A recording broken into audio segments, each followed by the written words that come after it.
bagaimana kita menilai diri kita akan menentukan bagaimana kita bertindak dan bagaimana orang lain akan memperlakukan diri kita.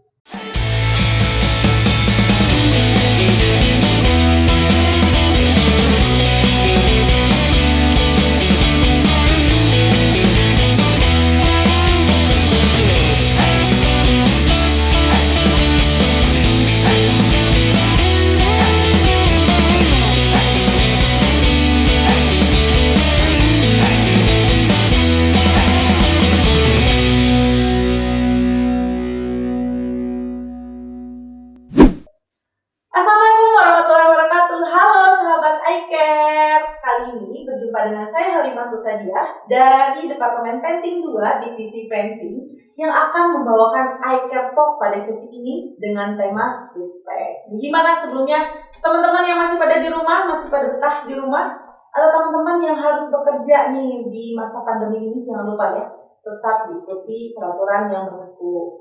Nah, untuk membahas respect di Eye Care Talk kali ini, saya sudah kedatangan seorang narasumber yang sangat-sangat hebat, bisa ditebak, mempunyai karismatik yang sangat luar biasa, kalah Ariel Peter Pan, ganteng pastinya, dan dia selalu menebarkan senyuman di pagi hari. Siapa lagi kalau bukan Bapak Erlan Krisnaring Cahyono. Halo sahabat Iker. Oke, Pak Erlan, apa kabarnya Pak? Luar biasa. Selama WFH ngapain aja Pak? Selama WFH tetap happy, tetap enjoy, ya tetap bekerja. Oh, masih kantor ya Pak? Ya kan bekerjanya di WFH bekerja loh. Oh iya, bisa online sekarang. Oh iya benar. Salah juga ya. Tapi rebahan nggak Pak kayak teman-teman lain nih sukanya rebahan nanti gitu Pak? Ya nggak bisa sih kalau nggak tidur. Kalau rebahan doang nggak bisa saya. Jadi di rumah tetap kita bekerja karena kan memang WFH kan tujuannya bukan hanya bekerja di rumah. Betul. Ya tetap bekerja. Semangat kerjanya. Kalau istirahat ya paham pastilah. Oh iya. Semangat kerjanya luar biasa di Pak Erlan. Kita kurang lebih udah melaksanakan WFH-nya hampir 2 bulanan Pak ya. Ada pesan nggak sih Pak untuk teman-teman yang masih menjalankan WFH di rumah atau teman-teman yang harus work from office nih sekarang?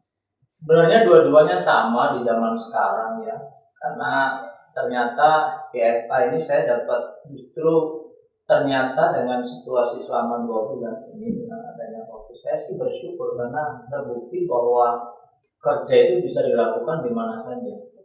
Walaupun di rumah, ternyata kita bisa memutuskan sesuatu, bisa kita berkomunikasi dengan yang lain. Mungkin komunikasi kita nggak putus, mau WFH maupun WFO. Even WFO pun juga nggak ketemu kok, tetap aja pakai online. Oh iya. Tempatnya aja di kantor. Ya pasti limited lah, kita nggak bisa ketemu banyak orang ketika kita di office hari ini. Oke, tapi ya mau WFH atau WFO tetap semangat kerja harus kita jadi. Tetap sama. Tadi kita masih digaji, jangan lupa masih digaji. Alhamdulillah dia masih bisa menggaji ya Pak. Ya. Nah Pak Erlan nih, mungkin semua teman-teman ini udah tahu, udah kenal loh siapa Pak Erlan, tapi pada belum tahu kan sejarah perjalanan karirnya Pak Erlan ini seperti apa. Boleh dong Pak diceritain Pak? Ya, saya masuk di grup Astra itu tahun 1989 di bulan Oktober. Waktu itu saya tempatnya ya di kantor ini saya pada waktu pertama kali masuk kerja. Head office? Ya di head office ini. Namanya PT-nya dulu National Astra Motor.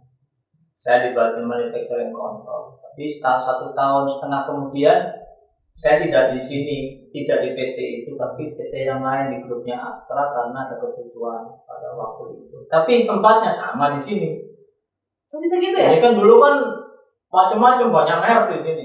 Nggak cuma Daihatsu. Jadi ada Isuzu, ada Citra waktu itu, ada lagi Renault dan macam-macam sama yang lain. Sehingga tahun 91 saya tahun akhir saya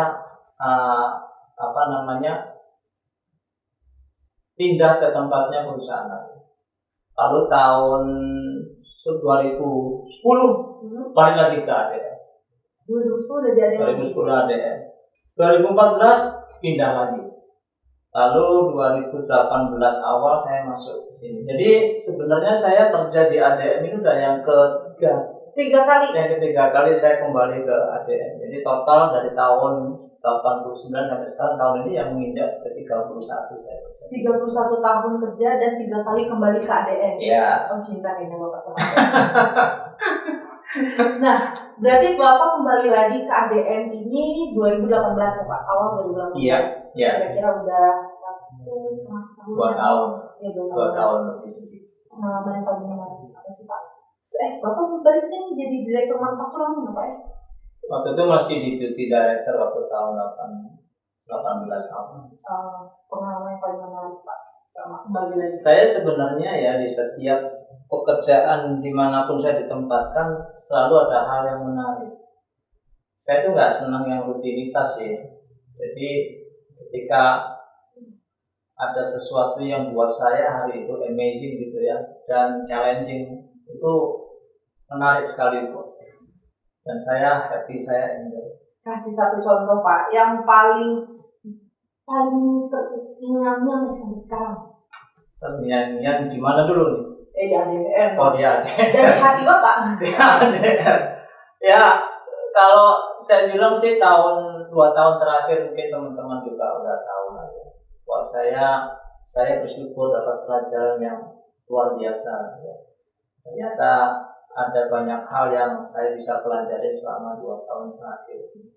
Ya mungkin teman-teman semua pasti tahu lah apa yang terjadi dengan ADN.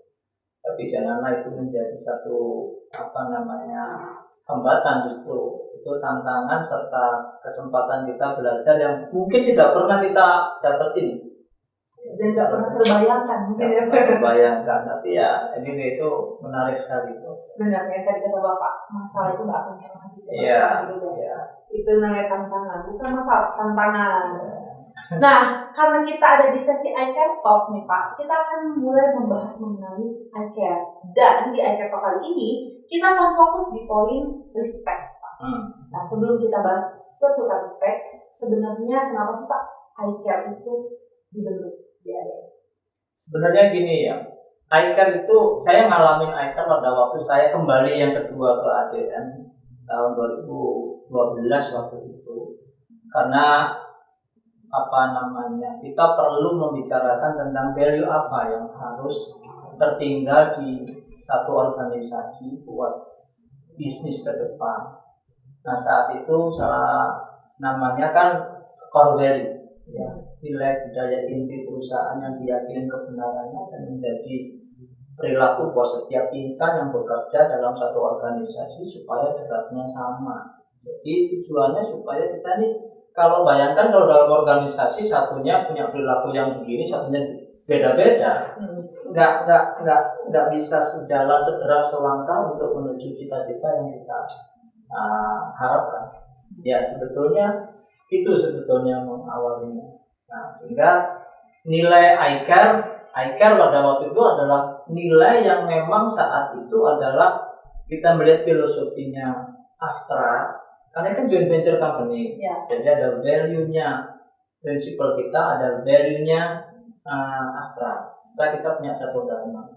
Di prinsipal juga punya nilainya, sehingga akhirnya kita lihat dan kita sesuaikan dengan budaya inti yang ada di company ini. Sebenarnya yang cocok, makanya keluarlah yang namanya iCare, integrity, commitment, accountability, respect, dan sebagainya. Innovation.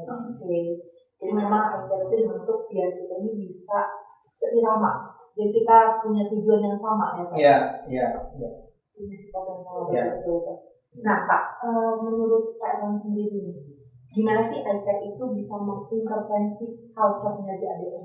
Ya, saya waktu pertama kali masuk, saya mungkin karena nggak terlalu lama ya, waktu itu hanya 1,5 tahun. Jadi tahun 91 akhir tahun 2000, sudah tahun 92 lah saya akhirnya pindah ke tempat lain. Saat itu cuma saya berjalannya waktu memang saya nggak ngerti, cuman dari luar saya melihat bagaimana ADN 2010 saya kembali ke sini, ya berbeda, dan memang ada satu kebiasaan dan apa ya namanya budaya yang baik, culture yang baik. Akhirnya dikristalisasikan sehingga menjadi namanya value I care. Dan saya merasa bahwa bagaimana I care itu mengintervensi di setiap perilaku atau behaviornya organisasi justru ketika saya tidak di sini tahun 2014 sampai tahun 2018. Saya di luar kan saya ketemu dengan kompetitornya ADN ya, tentunya dengan merek-merek yang lain, karena saya langsung begini, ya, ini berbeda sekali dengan ADN. Tetap ADN-nya saya bukan karena saya sekarang di ADN, tapi saya melihat benar-benar berbeda sekali. Company yang punya value sama company yang tidak punya value atau mungkin belum ada value. Nah, sehingga saya mencoba untuk mempelajarinya dan saya menerapkan itu di tempat pekerjaan saya waktu itu, dan ternyata memang hasilnya luar biasa. Karena kalau nilai itu ada dalam organisasi, maka ketika kita mau melangkah dan memutuskan serta menuju kepada masa depan kita itu cepat untuk bergeraknya. Karena kita sedang nggak feel kan sama gitu. Nah, itulah nilai bagaimana mengintervensi di ADN. Luar biasa, ternyata segitu pengaruhnya ya Pak, sebuah nilai untuk sebuah perusahaan ya Pak. Yeah. Nah Pak, di iCare sendiri poin R-nya itu adalah respect ya Pak. Nah, kita akan mulai membahas tentang respect sendiri Pak. Menurut Bapak, respect itu apa? Ini kita ada sampai saat ini tuh tidak terlepas dari yang namanya relationship, hubungan satu dengan yang lain. Dan kita dihadapkan dan ditempatkan di satu tempat yang pasti tidak akan semua sama, masing-masing berbeda. Nah, Kenapa respect ini menjadi poin yang penting? Kalau tidak ada relationship yang baik, tidak ada komunikasi hubungan yang baik, nggak saling bisa menghargai, bagaimana kita bisa bekerja dalam satu tim yang solid? Kan itu mustahil buat kita. Bayangkan kalau misalnya kita nggak saling menghargai satu sama yang lain, pokoknya urusan itu, gimana kita jadi satu tim yang? Makanya nilai respect itu, dan nilai respect itu bukan hanya ada di tempat kita, bahkan di company. Coba kita perhatikan ya, kalau di catur dharmanya Astra di poin ketiga itu kan namanya menghargai individu dan membina kerjasama.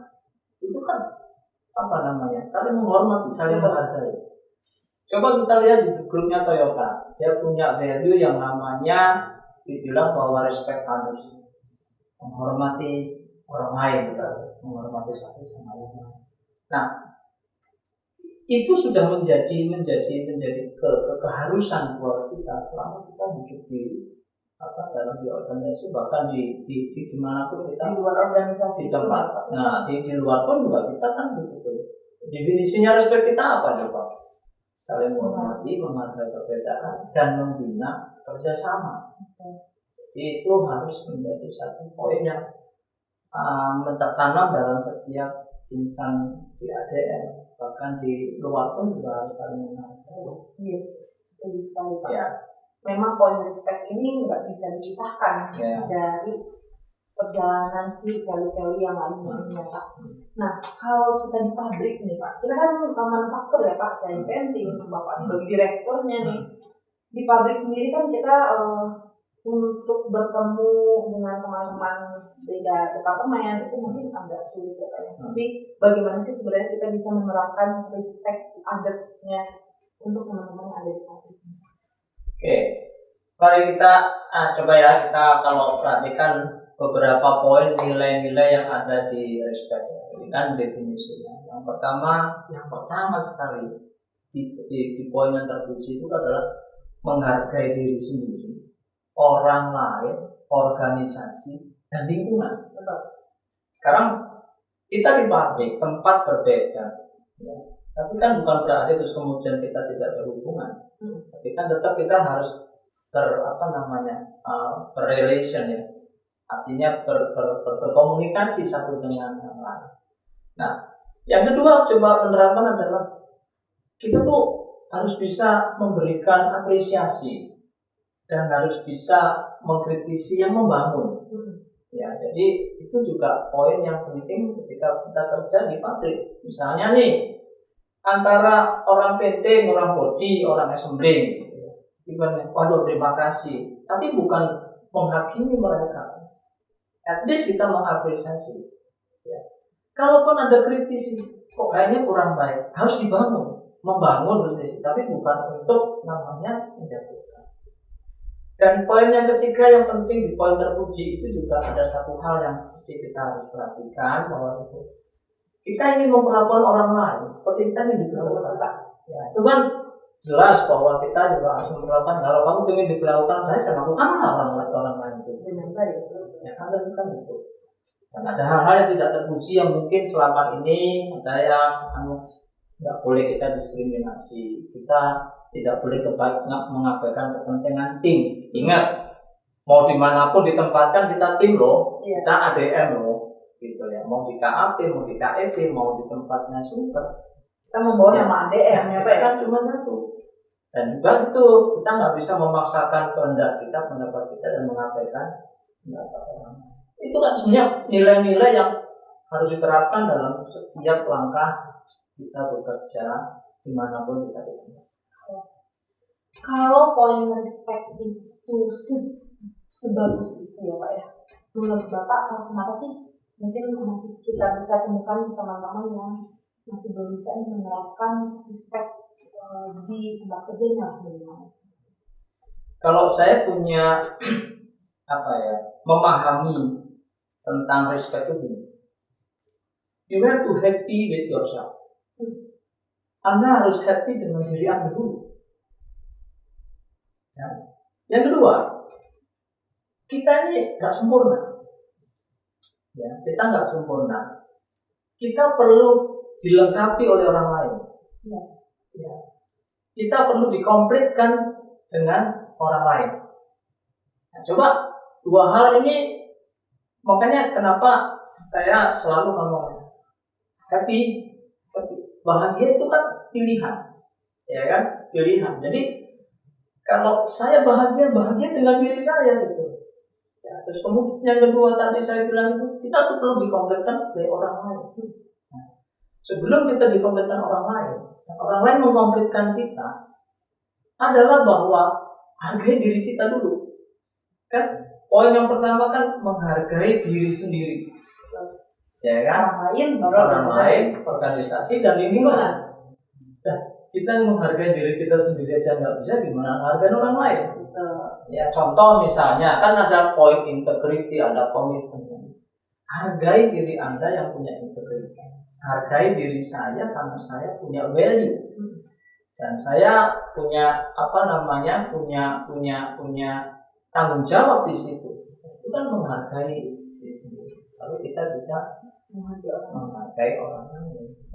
Jadi intinya hargai dulu diri sendiri. Kalau kita udah menemukan value respect di diri sendiri, kita akan bisa respect terhadap orang lain, ya, terhadap organisasi kita di ADM sama lingkungan kita pastinya Pak. Ya, dan tentunya juga begini ya, makanya dalam proses relationship itu di komunikasi kan ada namanya 360 degree relationship. Ya. Tempatkan Tuhan di posisi utama. Tuh.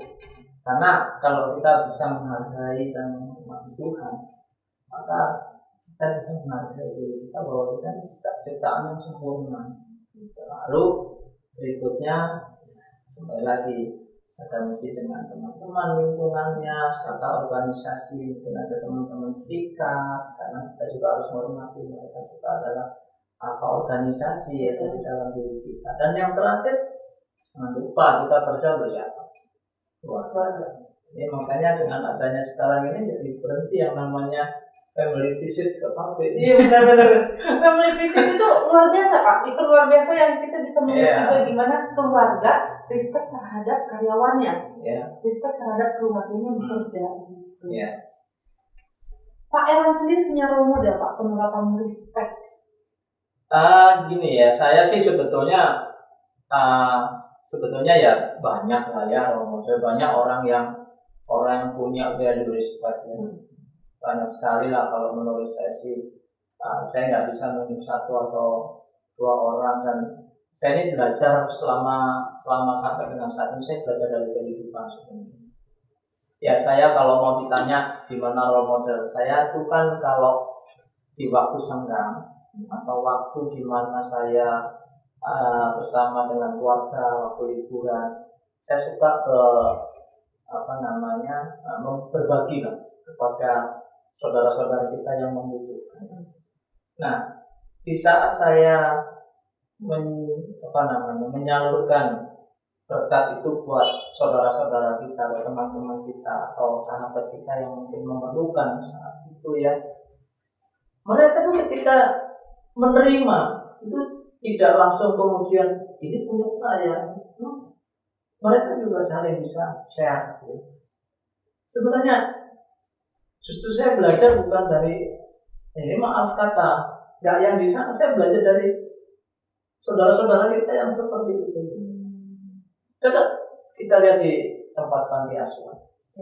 Ya kan, kalau kita pas pagi waktu itu saya ke panti asuhan, mereka menerima dengan rasa syukur, terima kasih.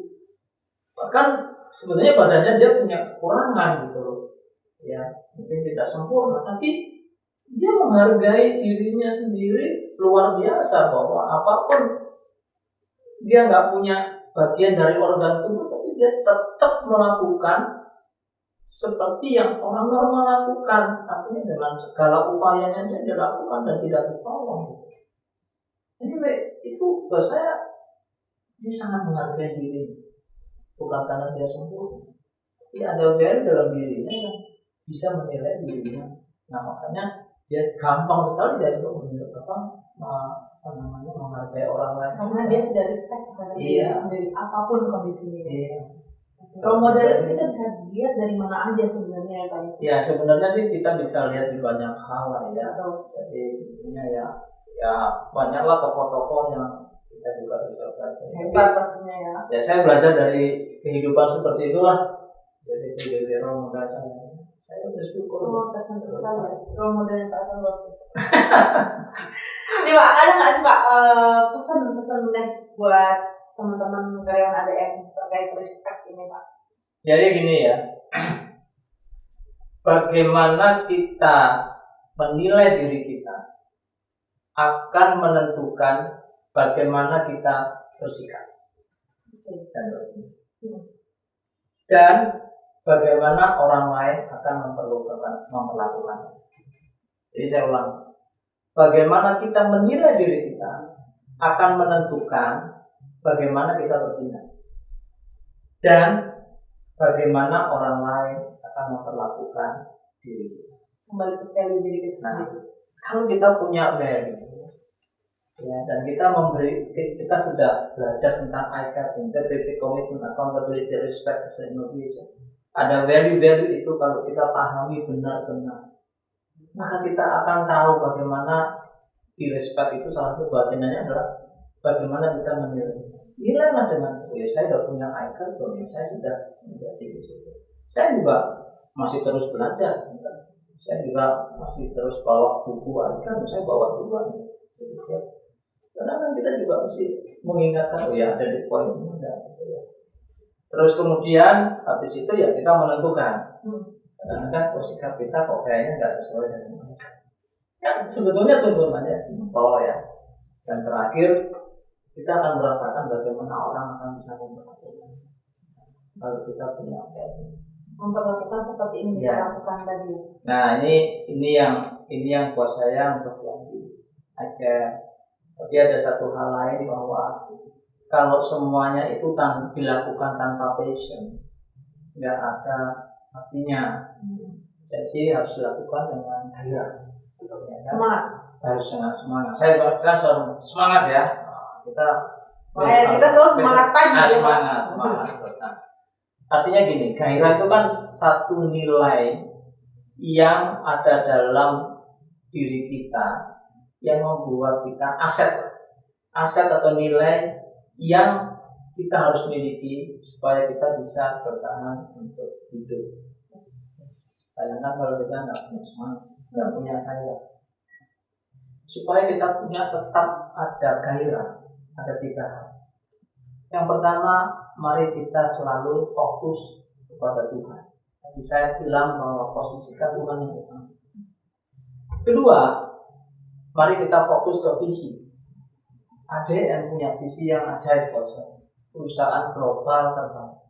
Di samping setiap insan kita, setiap kita punya visi sendiri, punya mimpi sendiri, ya, baik dalam pribadi maupun keluarga.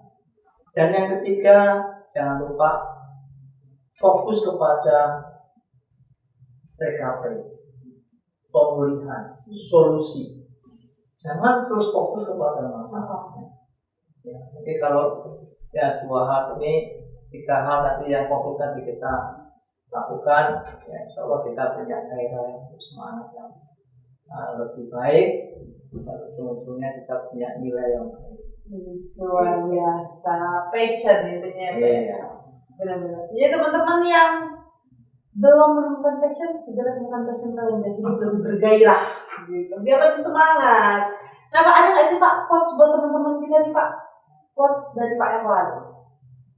Bagaimana kita menilai diri kita akan menentukan bagaimana kita bersikap dan bagaimana orang lain memperlakukan kita. Oh, saya berapa Pak? Quotes yang luar biasa.